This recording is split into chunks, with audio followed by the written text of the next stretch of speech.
Welcome to the Empathy Advantage podcast. I'm Karen Hall, your host, and I am here with a very special guest, Andie Monet. Andie, welcome to the show today. Thank you. I'm super excited. I just got to talk to Andie yesterday for the first time. I have seen her and I have admired her from afar and I have heard amazing things about her. So it was so fun to get to talk to her yesterday and connect, and then she was so gracious to be spontaneous and just be willing to have this, you know, chat over coffee, so to speak. So anyway, I'm so grateful to welcome her. Andie, if you would like to just let me for a minute, just tell our audience a little bit about you, and then I want to hear more from you, from your perspective. So Andie was she was homeless when she was 16 years old as a teenager, and she started doing door-to-door business support.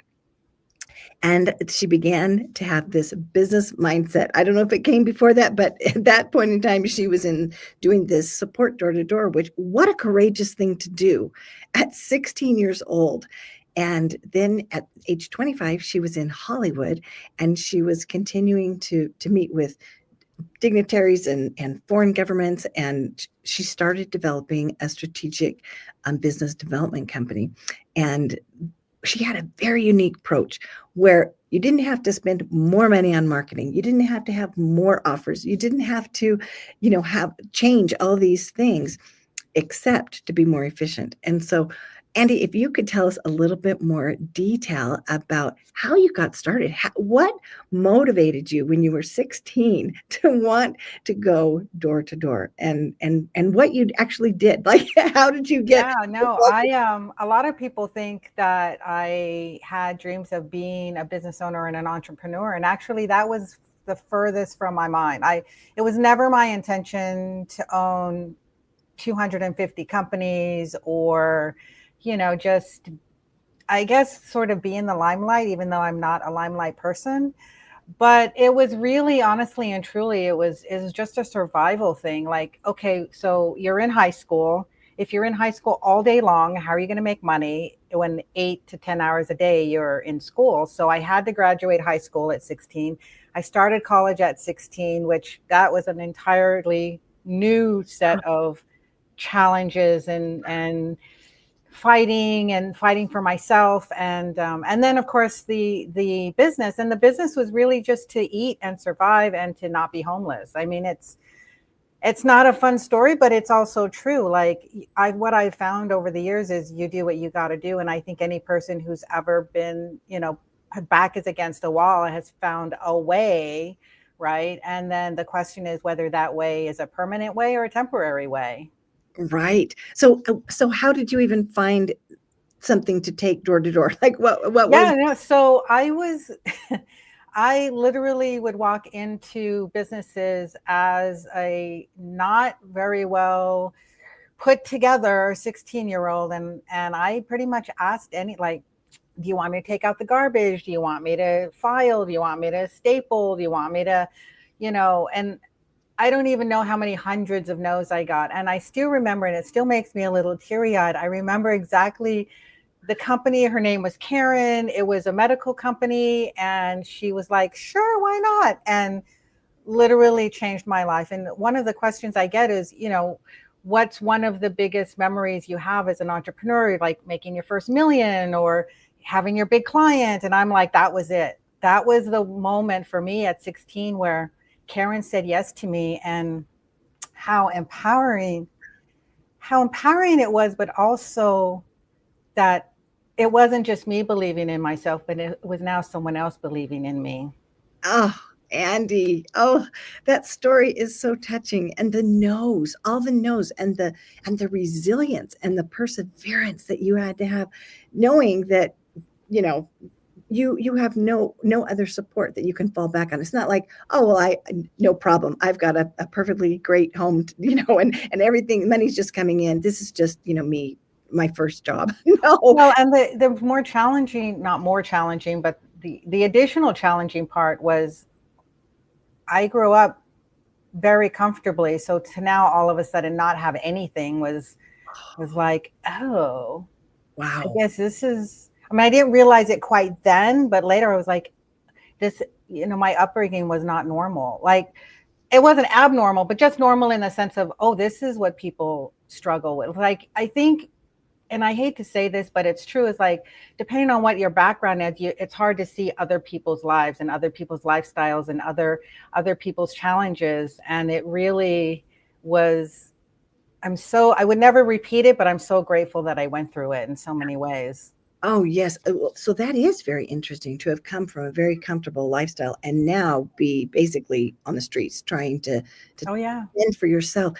That's a huge contrast, and that would change your whole perspective. But going back to Karen and how she you saw you and she gave you a chance and she gave you a hand up, and I don't know about you, but I am so grateful when somebody sees someone and says, what can I do for you? How can I help you to keep going and Yeah. to have that faith in you? That's a beautiful, beautiful story. And like you said, you remember her. Oh, absolutely. Very vivid, and I'm sure that that drives you in how you help other people, because, I can tell Absolutely. are the kind of person that would say, "Oh, you're just starting out. Let me help mentor you. Let me teach you some of the ropes, for how to get in and how to do the thing." And that's probably why you started your business, where you It help. is. Yeah, very much so. And there's so many little nuances of it, but really at the end of the day, well, let me tell you this brief story because it'll shed some light is, when you're a child, there's a lot of people say, what do you want to do when you grow up? And you're like, I'm going to be a ballerina and I'm going to be, the president. Well, my answer was always, I'm going to change the world and I'm going to create world peace and I'm going to solve world hunger. And then everybody would laugh at me because 3, 4, 5 years old, I'm saying this and they're like, well, how are you going to do that? And I'm like, I don't know, but I'm going to find a way. And so, just showing up and being the blessing, one person can make a difference in people's lives. And I know for a fact that there'll be people that I help that I'll never meet, whether it's a podcast, whether it's a book, whether it's an interview. How do I show up? Because you don't know what you don't know. And if you know something, then I just have the personal opinion that I'm morally obligated to share what I can, because there's going to be somebody that I can help. That is so beautiful, and you mentor from the heart, and your motivation for why you do that. I can tell that you have so much empathy and so much emotional intelligence that drives you. And I imagine, as I was reading about your strategic business solutions and your company and all the things that you do, I kept thinking that you probably teach a lot of emotional intelligence like I do in your leadership Oh philosophies. yeah, absolutely. I mean, one of the things is just, how do you show up for people, your employees, your contractors? I mean, it's whatever you do. It's like, if you can do this one thing, and here, backing up, somebody said this to me and I really resonated with it, is that we have a sun and it's shining and it's hot and it is what it is, right? It doesn't change. It's always pretty consistent, or it is consistent in what it is.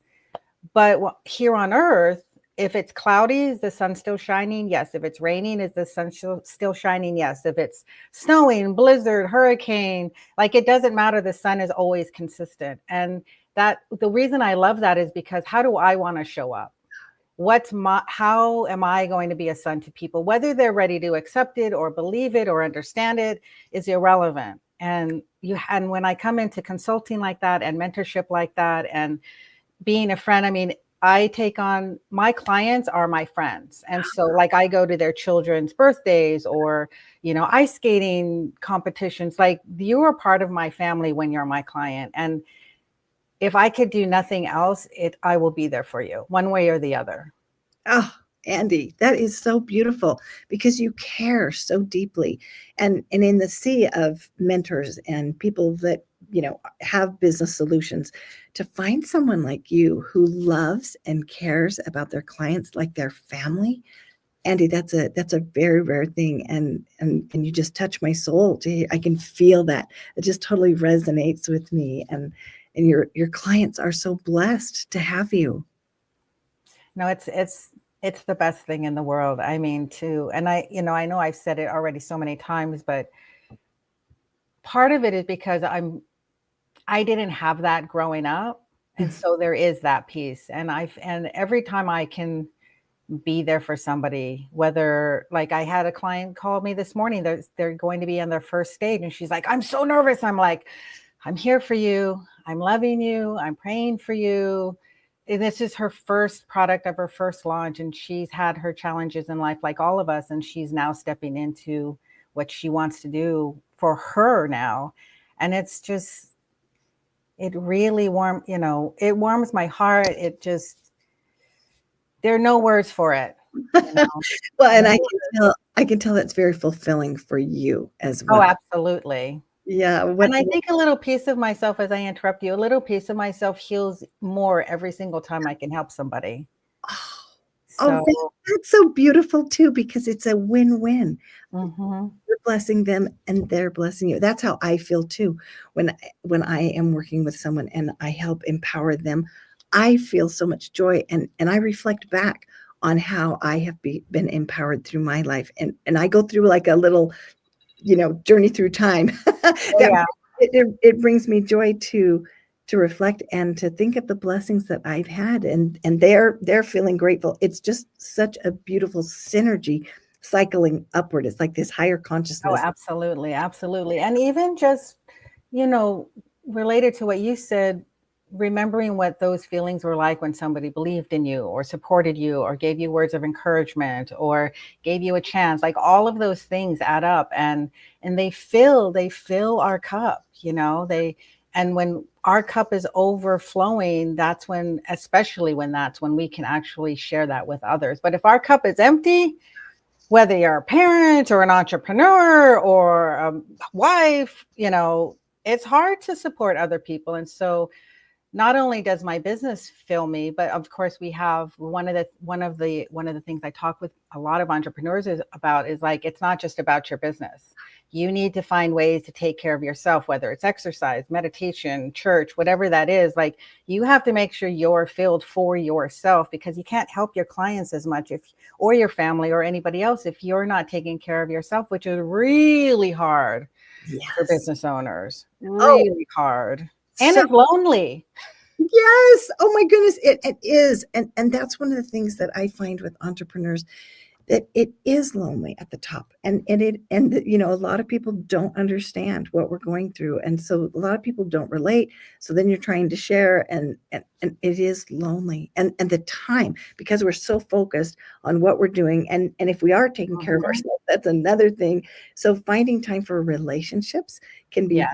can be very challenging. And you said something else that I thought was really interesting about,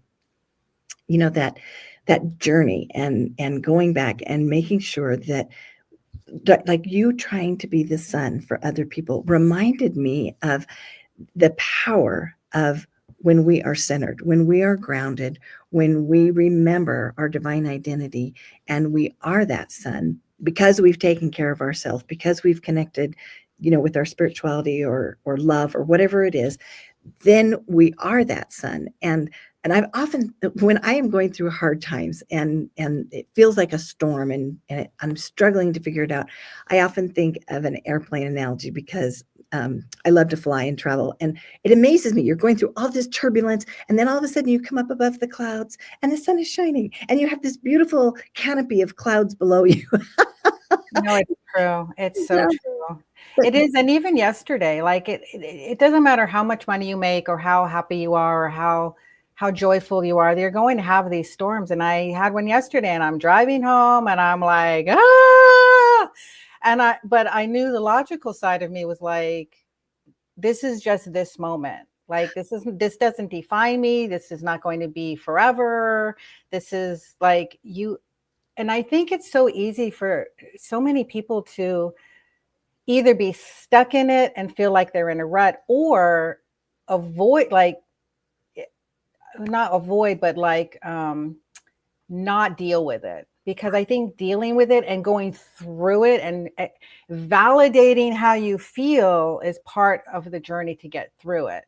And so, you know, I went to Starbucks because I didn't want to go home and see my kids and talk to my ex-husband and all the things, because I knew if I knew that I wasn't centered and I needed time for me, even if it was only for 15 minutes. Oh, so wise, because you were so emotionally aware and self-aware that you knew that you needed to take some time. A lot of people don't do that, and then they say things they regret, and they have those interactions, and there you were working to be the sun again because you wanted to have the interactions and be in a place where you came from a higher place before you had those interactions. So that's so wise.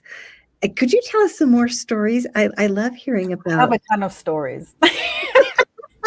Perfect. We're going to have to probably do more than one podcast. But could you tell me another story about someone that saw you and helped you in your life? I went to grad school because of a client of mine.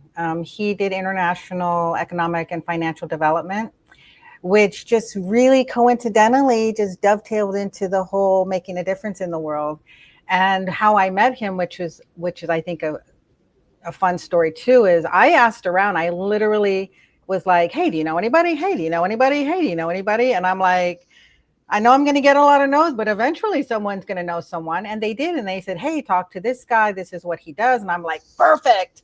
And so we met, and he instantly was like, I want to hire you. We'll figure it all out. And so what I didn't know at that time was he became a lot of my mentor without knowing he was my mentor. Like, I never even knew there was such thing as mentorship, you know, in a business sense anyway. And he loved on me and encouraged me and gave me experience and connected me with people, and he was the biggest reason I went to grad school for economic and financial development, of which I have like way too many degrees to talk about, but that was the fun part. And it was just, again, it was just so sweet. And I don't even think he knows how important he was in my life. He just gave me everything that he could. And no one had ever done that to me even before then. And I already had kids. I think at that point I was, you know, well, when you start life at 16, the age is a little skewed, but it was like I already had tons of years of experience, and he always wanted to guide me in the right way. He wasn't like, hey, this is the answer. It was like he would ask questions and then say, well, this is good for this and this is good for that, and it really affected how I consulted, actually. Wow, that's really powerful because you had that example, and for him to be so generous and so heartfelt that he cared so much about you and he wanted you to succeed, that he opened, his vault up to you to help you. That's a very beautiful thing. And I can see that, because not only did that impact the way that you consult, but I can see that that has impacted how you give and how you mentor people. Absolutely, absolutely. Because it's not just about the money or that I earn. It's not just about you saying, okay, I want A, so I'm going to give you A. And this is a little bit of a tangent point, but it's like you want A, and I'm not saying this out loud to them, but you actually don't know what A is. so it's like it's educating them a little bit too on this is what you're asking, but I think B is what you really want, and knowing the difference and the pros and cons of each, and then beyond even A and B. But it's like also there's things they don't even either know or recognize or share. For example, because this is near and dear to my heart, when you have things pulling you from your business, whether it's your young children or your adult children or your aging parents, you only have so many hours in the day. I mean, even if you don't have all that, right? There's just so many hours. And to take on something new, a new consultant, a new employee, a new tool, whatever it is, like I think we naturally have this fear, like, oh no, it's gonna take away from other stuff. And that's the part that I love about what I do is because no, we're creating something where you're trying to save your hours. Like you're not going to double your revenue and double your hours. We're going to double your revenue and reduce your hours. And Wow. so like I am fully supportive of, let's define your life first. And then let's create the business around that. Now that's not always what people come to me for, but it's what I want. That's the whole point. It's like, okay, we're not trying to make you and break you and grind you and stress you out, because this is not, being on an entrepreneurial journey is not easy. Okay. It just isn't.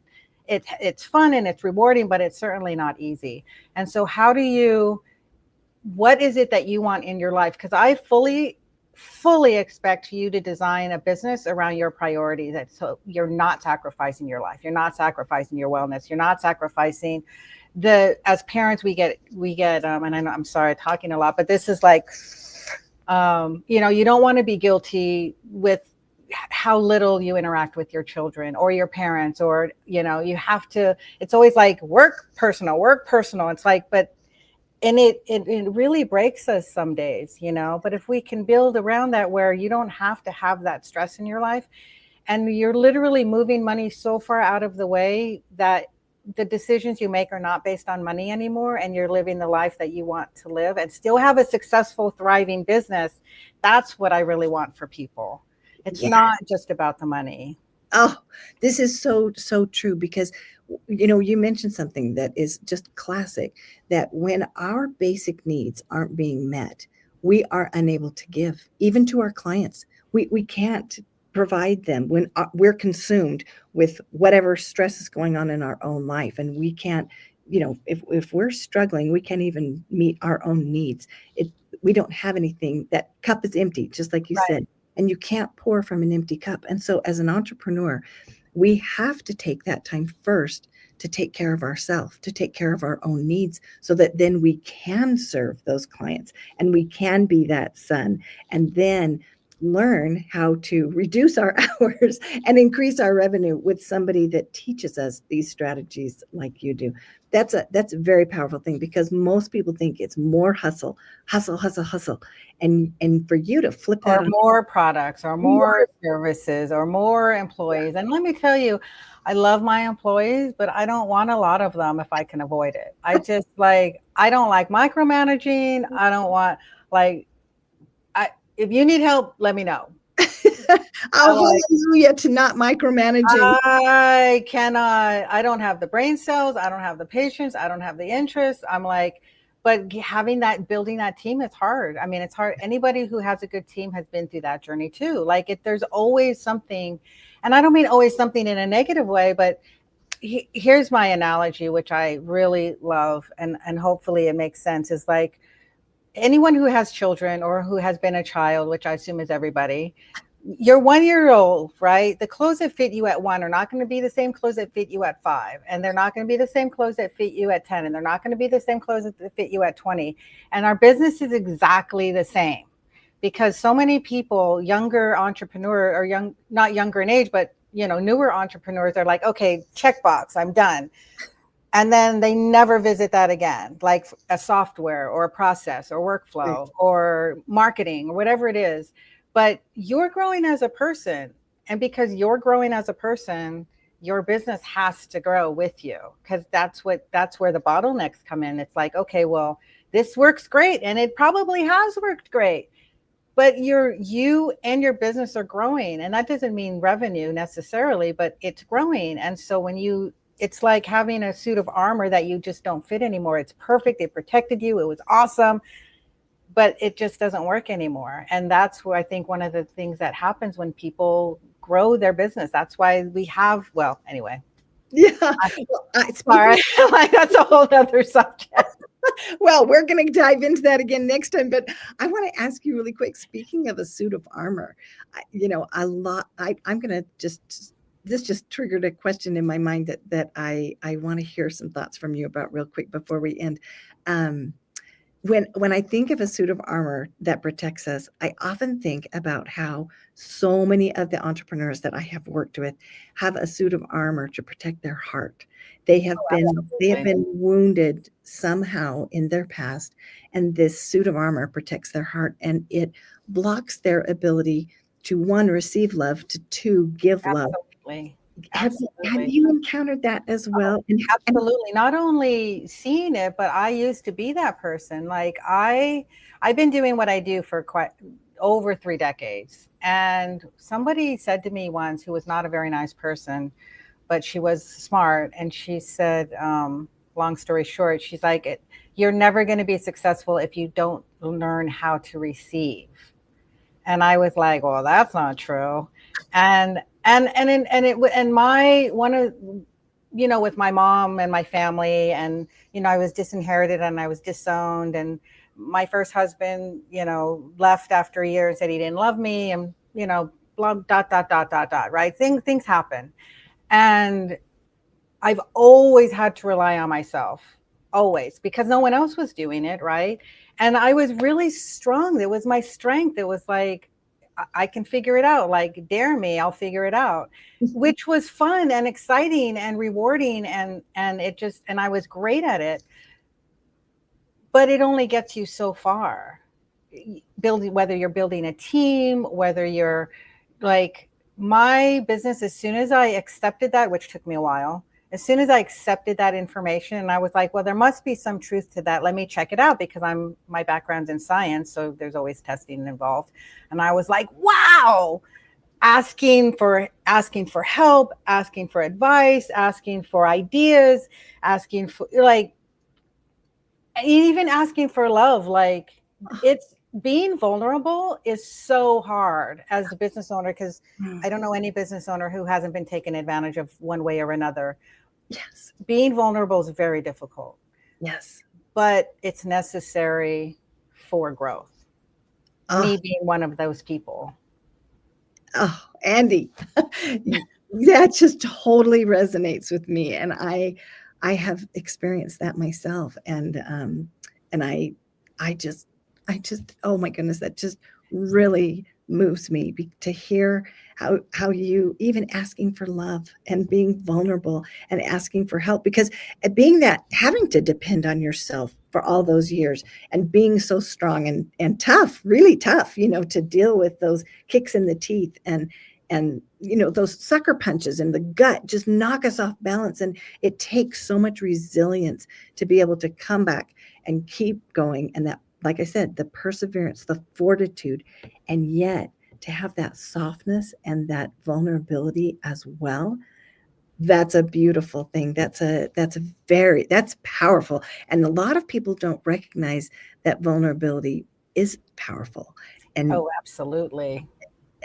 thank you for sharing that beautiful story. And One quick comment about it too is it's not just powerful, it allows people to want to be near you to find out more. And I don't mean that in a sleazy sales way. It's just you're connecting human to human, which absolutely. a lot of business owners don't do as well as we could do. Well, yeah, that's what I should have said, that is powerful, because the connection is Yeah, now, the door's open for right. connection. And that is how people connect with us. If like I heard somebody say once, if you were in a room and people were talking and people were saying, oh yeah, I've got it all figured out, everything's great, I don't have any problems, blah blah blah, and someone else said, oh yeah, I struggled as an entrepreneur, and Yeah. you were struggling, who would you talk to? Oh, You absolutely. The struggle one. go to the struggle one, Absolutely. and Absolutely. you would know that they were in the trenches with you. They you would know that they could relate to being in the trenches, and Well, and you also don't want to be the smartest person in the room. Like, that, I've been doing this a long time. I still don't want to be the smartest person in the room if I could avoid it. Like, you can't, there's always room to learn something new, a new way to look at things, a new way to do things, a new tool, a new how to talk to somebody, and whatever, right? Like, I love being around people who know more than me. And I know a lot. So that is That's such a humble attitude and such a beautiful thing to want to learn from people. That that's rare, and that is another key of why you are so successful, because I feel the same way, that I love to hear people's stories. I love to learn from people, and to want to know what they've learned, and to learn from them. That empowers you to be more effective in making a difference in the world, because first of all, you make it so that they will want to share with you, and you connect heart to heart, so they feel safe and they can tell you whatever lesson or thing that they want to share. But you also value that, and you desire that, you're hungry for that connection, and that allows you to learn things that you might not know otherwise. I think it's fascinating how when yeah, I see so many CEOs that are just like, I'm going to tell you now, I'm done telling you, now you can leave. Oh but yeah. but when they really take the time to listen and they draw out, they learn so much more, and they learn how they can serve more effectively. And Well, you have that's learned that. so critical. Yeah. Because one of the other many lessons about being a business owner, entrepreneur, is that what incentivizes you does not always incentivize other people. Like, whether it's, not money is not always the incentivizer if you have people, sometimes it's respect. Sometimes, I mean, well, it's always respect, but how do you value people in the way that they feel valued, which same in our personal relationships too. There's the 5 love languages, right? And so it's the same with the people that you work with, or even not like your mechanic, your attorney, your CPA, your kids, the people at Walmart. Like, I think for me, that's all the same. It's Yeah. all the same, and just being able to treat them in a way where they feel valuable. They don't have to give you money to have them feel valued. That's the thing I think a lot of people really miss. Like a genuine eye contact, a genuine hello, a smile, like all those go really far to help people feel loved, Oh, you know? yes, and you did that for me when you reached out to me and said, "Karen," with all these exclamation marks, that you wanted to connect with me. I immediately felt your love. I felt your connection, even though I hadn't met you yet. I was so excited to get to talk to you, and I just want to tell you that your big heart and your love and your willingness to be vulnerable and to have that connection with people sets you apart, and it allows people to feel safe to come to you. No wonder you are so successful. And so, as just in parting, are we allowed to announce your latest One of the current journey. I yes. love making up words, by the way. I don't know if it's public knowledge yet, so I just wonder if we can announce that on the Yeah, show. of course. We are building a TV network studio. Well, not only studio, but TV network where we're going to have multiple channels, and of course, each channel has many shows. And so I got into this. So I'm a consultant, but I end up having these other adventures because it's reflecting what people need in their life. So how do I empower other people? And I've had so many people say, I want a show, but I can't afford it, or I want to be on a show because I have a purpose or a passion or something to share that I think is going to really make a difference. And I'm like, well, you can't make a difference if nobody knows about you, right? So let's change that. And so we have, oh my gosh, I have a list of shows that literally are starting in the next 30 days, but I mean, and it's not just, so we're building actually an entrepreneurs channel for entrepreneurs. It's all business owners, entrepreneurs, which includes actors, actresses, musicians, artists, but business owners, right? And it's all just geared towards feeding our soul, whether it's, God forbid, a reality show of the craziness that we go through. They're like speakers, there's conferences, there's we even we're even starting a dating app possibly, because what we talked about, like the mindset is, so you can't have the same conversations with just anybody, right? Exactly. And so we're doing that. I wish I had the list on me, but pretty much anything any type of show that you already know about, we're building it specifically with entrepreneurs and small business owners in mind. Oh, So I'm that's so super excited. Like even the home improvement shows we have like on our list, and just it's going to be so fun. I'm so excited. I'm so excited. So it's Trailblazer TV, everybody, and we're going to be talking more with Andie in the future. I can't wait. I mean, I just want to sit and just keep hearing more and more stories, Andie. I just want to sit at your feet and just be mentored.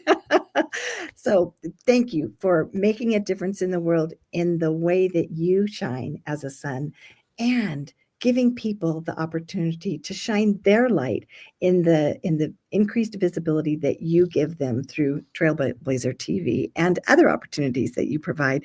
Thank you for the difference that you're making in the world, because not only are you making a difference in the ripples that you are sending out, but then you are allowing other people to use their gifts and their passion to make a difference in the world as well. So you have all these ripples going out in every direction, and additional ripples that start because of the way that you empower and you mentor and you provide opportunities. Thank you for what you're doing.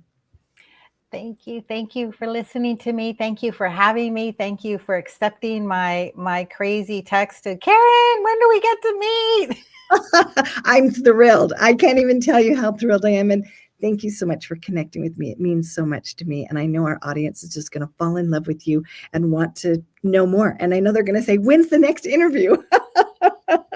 So we will have to do that. But thank you again for being with us today on the Empathy Advantage podcast, because your empathy is such an advantage in all that you are doing in the world.